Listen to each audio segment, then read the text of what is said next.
Ayahuasca lucerito mandai taki taki moiki. Ayahuasca lucerito mandai taki taki moiki. Chuya chuya happy queen. Mis quiñuño cuerpo chaita. Chuya chuya happy queen.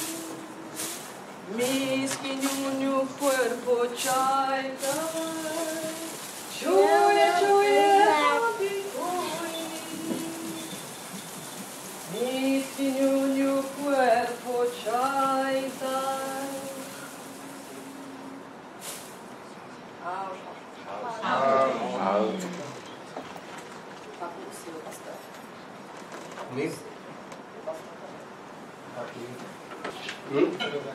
Daqui a pouco.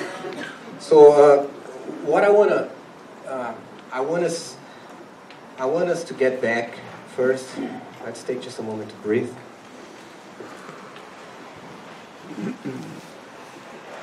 And remember where we are. We are in the building. It's an educational institution. We don't have much nature around us here. We're surrounded by walls, there's electric light, fans, carpet, chairs. It's all been built by us. It's all been brought forth by our genius. This is the world we inhabit. This is a world that was created by our imagination. I think that in order for us to really understand what is happening when we look at traditions such as the Honey Queen, we have to experience these traditions in a different mode of being.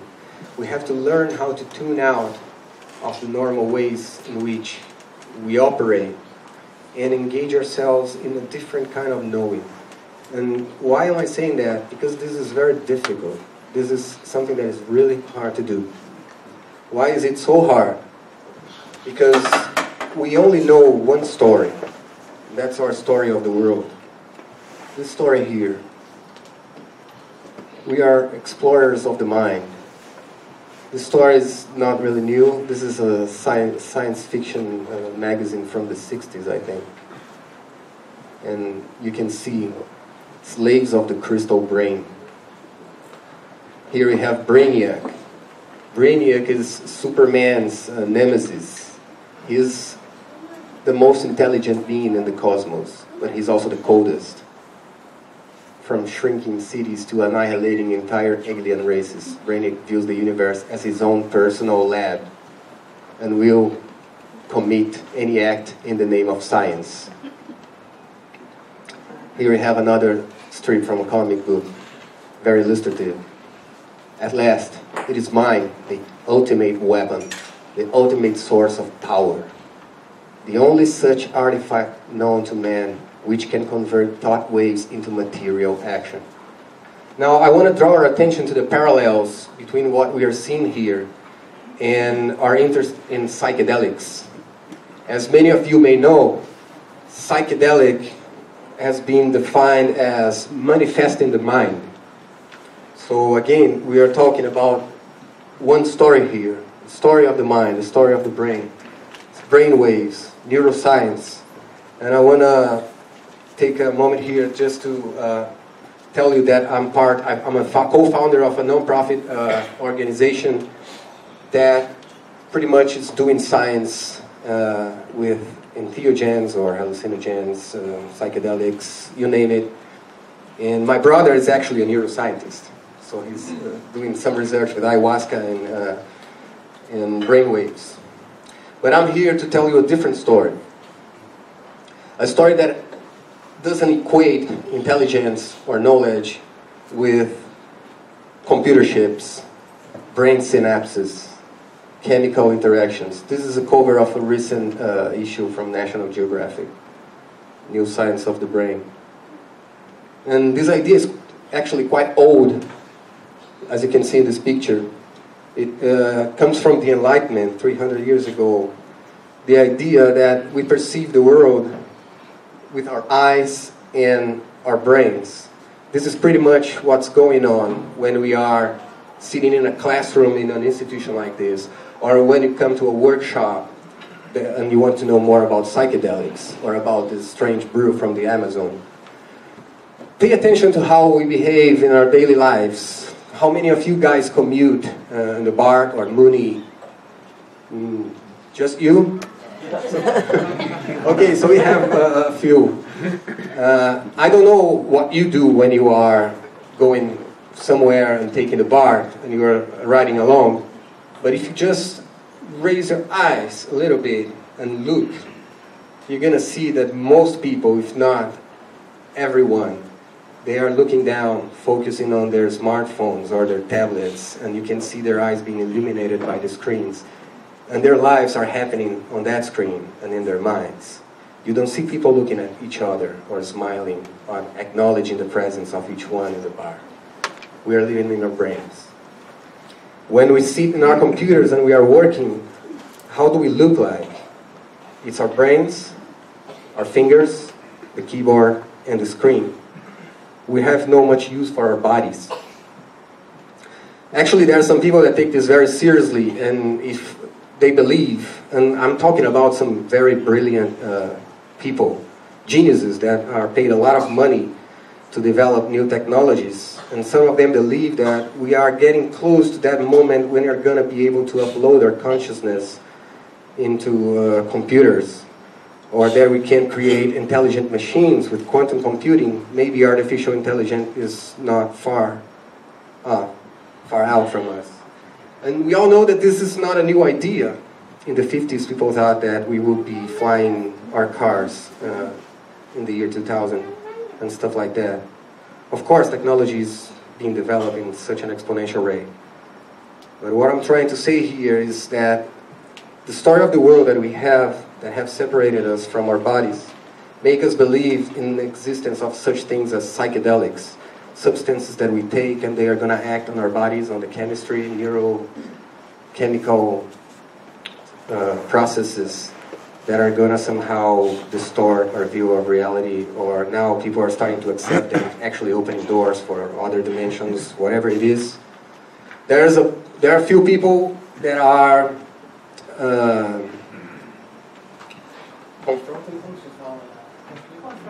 confronting, yeah, that's not the word I wanted, but no, that are challenging the mainstream assumptions that consciousness is originated in the brain, and saying that maybe the brain is the receiver of consciousness, that maybe consciousness is out there. Consciousness is an inherent property of the universe, of the cosmos itself, and the brain is a way to tune in to certain frequencies. And we can think of a TV set. You can tune in into different channels, and perhaps we haven't evolved enough to be able to tune in into different dimensions of being that really exist, only we weren't ready to perceive it. This is fantastic, but this is only the first step. What I'm saying here, I know it's very challenging, it may be hard to digest, but what I'm saying that maybe it's not even that. Maybe what we don't know is that consciousness is not mediated through the brain, but that consciousness can also be mediated through the whole of our bodies. We don't only have reason, technology, and science, or the mind, which I like to call the monkey mind, because that's really what the brain does. The brain is the monkey chittering around and playing out with ideas, and it turns out that we take these ideas very seriously. And we start taking them for reality. But ayahuasca, the reason I'm in love with ayahuasca, and I'm in love with the traditional people that take ayahuasca, is not because it's an entheogen or a psychedelic, because I don't think personally that ayahuasca works mainly in the brain. But if any of you have ever taken ayahuasca, you know how difficult it is as a physical ordeal. Ayahuasca actually works in the whole of our bodies, so the plant comes in and it scans all of our bodies, and we get really sick. It brings us close to our bodies. We vomit, some people have diarrhea. Even rapé, where's our friend that was asking about rapé, When we take rapé, we're also gonna, you know, be purging a lot of stuff. And it's really interesting that after we purge, we go into this cathartic moment of bliss and peace. Usually that's how it works. Some people don't purge. Some people purge really quickly. And it's really interesting to notice that actually also ayahuasca is very difficult to measure. Why you can say that you want to have that much micrograms of LSD or whatever substance you're trying to explore, with ayahuasca you can have just a little, you know, a little sip of it and go into this extraordinary experience, or you can gulp a whole cup and feel nothing. And some people drink the same ayahuasca in the same ceremony, and each one of them go through a different experience. Some feel it really deeply, some don't think they are feeling it at all. But actually ayahuasca is working, it's doing the work that is needed. And the fact that we don't sense it and we don't feel it is because we are hostages of our minds, because that's the place we inhabit. We live in the world of the mind. We forgot how to use the whole of our bodies to acquire knowledge. So there's a lot of discussion lately, people saying that about oneness and we are whole with nature, we are not separate from the cosmos. This is beautiful, but we find it really difficult to really live it and understand what this truly means. And when we cleanse, when we commune with ayahuasca in a ceremonial, we're going to talk about ceremony more, but what it does, it's cleansing our bodies, and it's cleansing our bodies from the grip of the mind that hinders the possibilities that we have to explore with our bodies being connected with the whole of the cosmos. So, like I was talking before, many of us know that there's like this, this boom of zombie films and zombie ideas and zombie this, zombie that, apocalypse, because we all sense that something is happening and we just can't figure it out. So, we can't understand imagination. We can't understand a spiritual world, a spiritual language, because our language, we have a real problem with our language. Our language is empty of meaning. We have overused so many terms that they don't say anything to us. They have all gone into we talk about love, we talk about kindness, mindfulness. How much do we feel those things? Or do these words really speak to us? They're overused in advertisement. Advertisers are actually the modern day shamans. They're the ones who know how to manipulate language and symbols in order to bring something forth and make us believe. And that was the role of the shamans in the old days. So our language of the mind has been emptied of meaning. And thus we dream of a zombie apocalypse. We get sucked out by our computer screens. And recent cover of Time, World War Z, the global battle to steal your secrets. Some people are afraid of Google or Facebook. They are stealing they know everything about you. They know where you live, your name, where you study.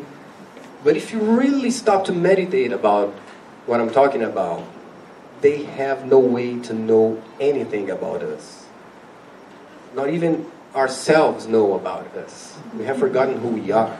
And there's no way they can have access to the true knowledge of ourselves. This is just data. This is just monkey mind working over and over again. Space invaders.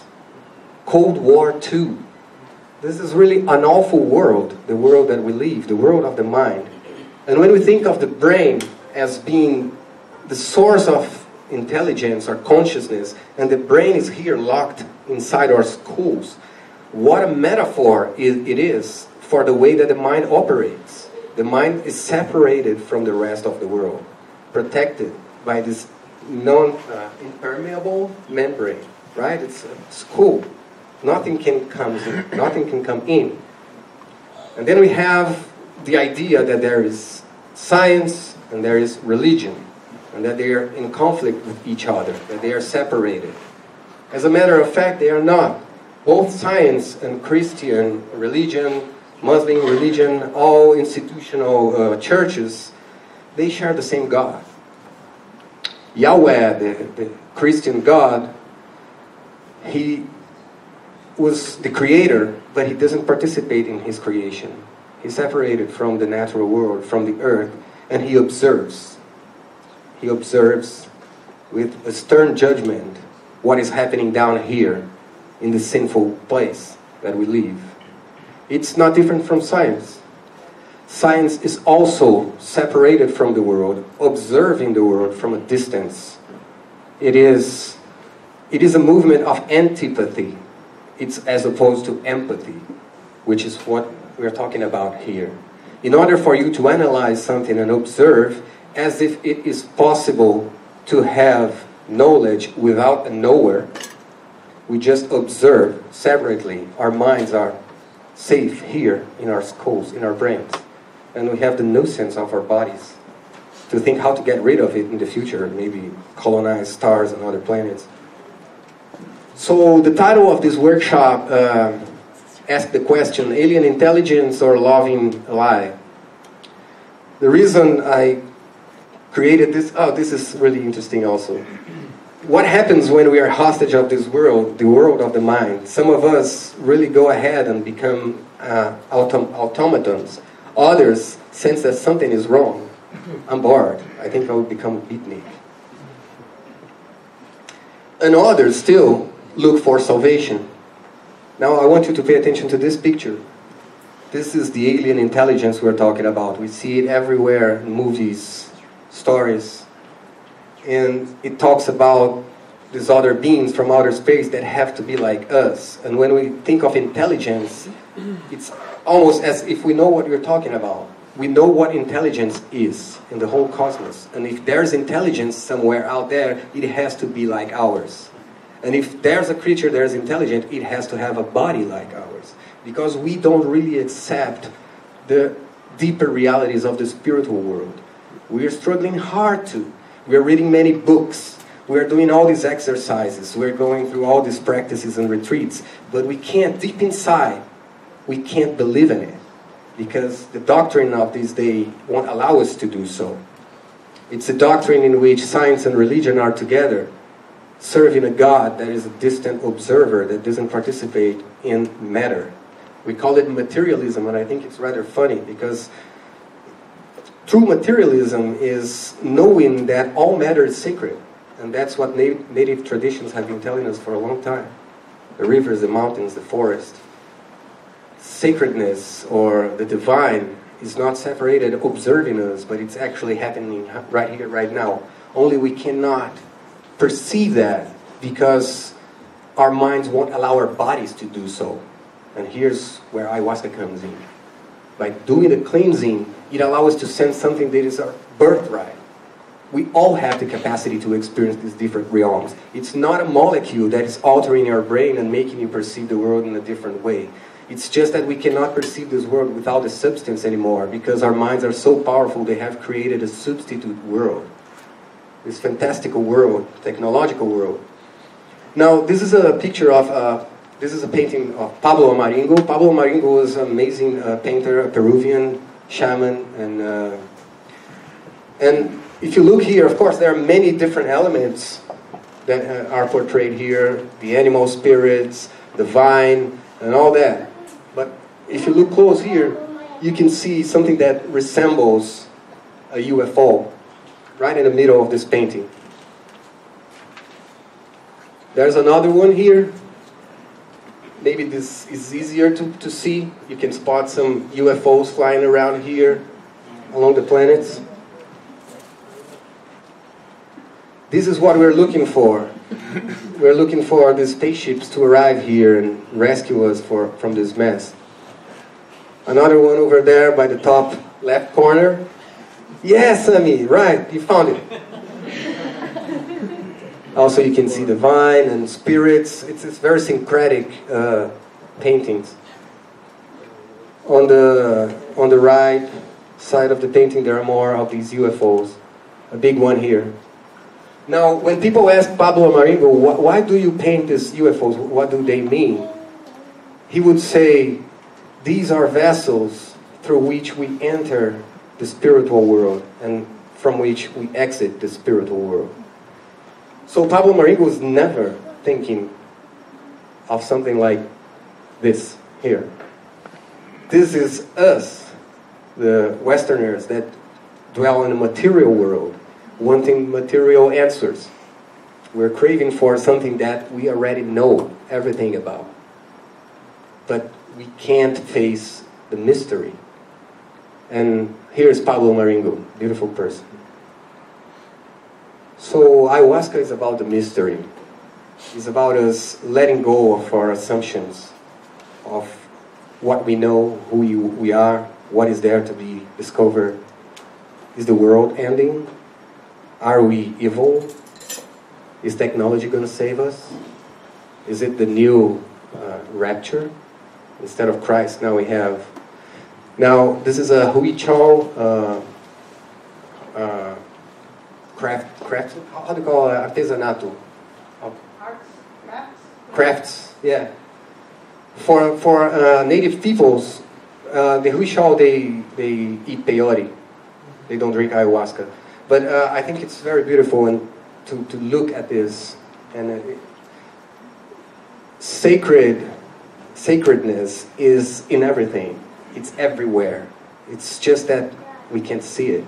But if you prepare yourself, if you go through all these challenges and all the ordeal that the Kashinawa go through, if you go into the diet, if you go into the jungle, and if you ask nature for answers, if you do a vision quest, you may be opening yourself to understand this deeper reality that is underneath everything that we assume is real. So when the people from the forest, when they commune with the plant, it's different than just dropping, some LSD and having some fun. It's a ceremonial practice. You're engaging into a relationship. Everything is sacred from the moment you prepare the plant, the brew, and you cook it and you share it in ceremony. And that's why also, journeying alone is really fun. And I also enjoy it a lot. I really like to journey on my own and experience all kinds of psychedelics. It's great. But we have to really ask ourselves, what can we bring back from it? What are we doing this for? Are you doing this just to have a super thrill? Like going into an IMAX 180 degrees movie theater and watching with 3D glasses like these amazing fractals created by the ultimate, high technology. But just a step further above that, having some psychedelics, we can have like this roller coaster ride. Wow, what for? How can it help us? Doing ceremony teaches why do we commune with these sacred medicines. It's about self-sacrifice. It's about being with others. It's about becoming a group mind. It's about connecting and relating to people. It's about being able to be vulnerable, because it's really an orchestration of nasty sounds that you can have during the ceremony. There's people throwing up all over.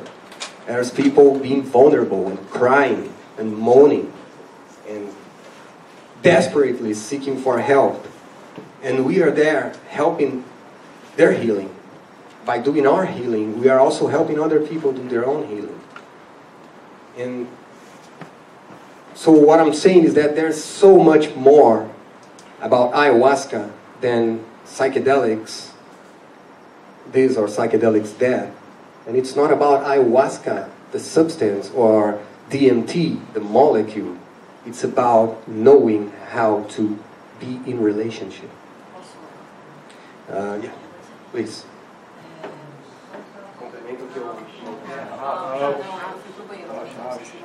I apologize if I'm repeating, but it just inspired me to share what I'm so passionate about, and I think it's my own personal path with my experience with ayahuasca and in ceremony, is that she contributes to us building a culture of empathy, and she does that by many different ways. And obviously I've spoken and met a lot of people who've been taking ayahuasca, either brewing ayahuasca in their kitchens from a recipe or taking them individually, and they miss out on a very important aspect, which is using the ceremony itself collectively to work, what is the quality of your relationship to your neighbor? What is the quality of your presence? How do you learn in your own vulnerability to extend a part of yourself to become a support to that other person who is vulnerable at that moment? And what's really interesting is that in this moment of when you're most fragile, and I think that's a reason, I feel that's a reason why sometimes the medicine brings you straight to the ground, is so that you become humble again. And while you are yielding, which is when you yield your body and you weaken your body, you're yielding your mind to be open to what pulsates in life, and to be open in that state of vulnerability, find a connection to all the other people that are in the group. And that's where you collect and you harvest your strength. So being strong is not about being physically strong and big and, you know, handling it in a way where you're not going to cry, but is what happens when all those barriers and all those structures that we express to the world as being strong, when they're broken down, what is left? And it's very beautiful, the mystery that sort of emerges when you're in a group with that intention of using the ceremony itself as a laboratory, as an exercise of being more human and learning with that humanity. Where does my humanity encounter your humanity? Where does my suffering encounter yours? We are so numb, not only to others, but we're numb to others because we're numb to ourselves. We don't feel our bodies anymore. We don't feel our hearts. And so ayahuasca, for me, out of all the things that this spiritual being contributes, one of the most beautiful ones is she teaches us to learn again and to remember again, what is our purpose? Who are we serving? What is this greater task beyond our own personal desire to serve? And one of the interesting things that she does, and I think that's ayahuasca is really good for conflict resolution, but for people who've had the experience, and each time is a completely different experience, but she can allow you to shift your perspective on the reality, so we don't become so certain again about everything. We don't become so focused on thinking that we have all the right answers. We start questioning. And when we shift our perspective and we're able to do it in a very gentle way and relive experiences, traumas, conflicts from our past, but through a different lens, we are able to open up to the possibility of forgiveness and to the possibility of love, and then we open up to the possibility of living in the present. And we don't live on projections or ideas of the past, of things that have happened. And if we are going to build a culture of empathy, first and foremost, we need to heal our wounds. Because if we carry ourselves with anger and with revenge, there is no possibility for love to be cultivated inside.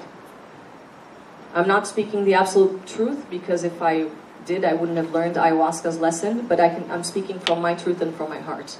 And I say this is one of the most beautiful contributions that this medicine, as well as other medicines, my territory is the ayahuasca, but you have peyote and you have wachuma and you have so many sacred plants that are guides and that can connect us back to the healing of the stars and to rethink about what have our ancestors left for us in this beautiful ground. And to learn how not to be frightened to step into a territory where we don't know where it's going to take us. And just allow the mystery to live through us. And that's such a beautiful experience. And it's what I've learned a lot with Jawabani and his tradition, is that many natives, they celebrate that. They celebrate with so much gratitude. And the gratitude is sort of like a strengthening tool that connects us to the present. Because we learn that there is so much abundance. Our language talks so much about scarcity. Everybody's poor. There's so much poverty in the world. Yet there's so much abundance in the world. And that's kind of when we come in and we put these new lenses and we're able to shift our eyes and we're able to feel our hearts again and learn how can we share this new abundance that is everywhere around us all the time. Marcelo, não contribui o que eu... Quero. I know there are house.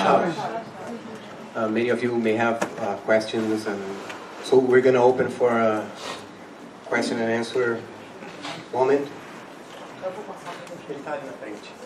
But we're going to try to do it differently. Instead of just asking and answering questions, we're going to use the talking stick. The talking stick is a way for us to be present at the moment and to speak from our hearts. When we're holding the talking stick, we know that we have the responsibility to be true to ourselves in speaking to others.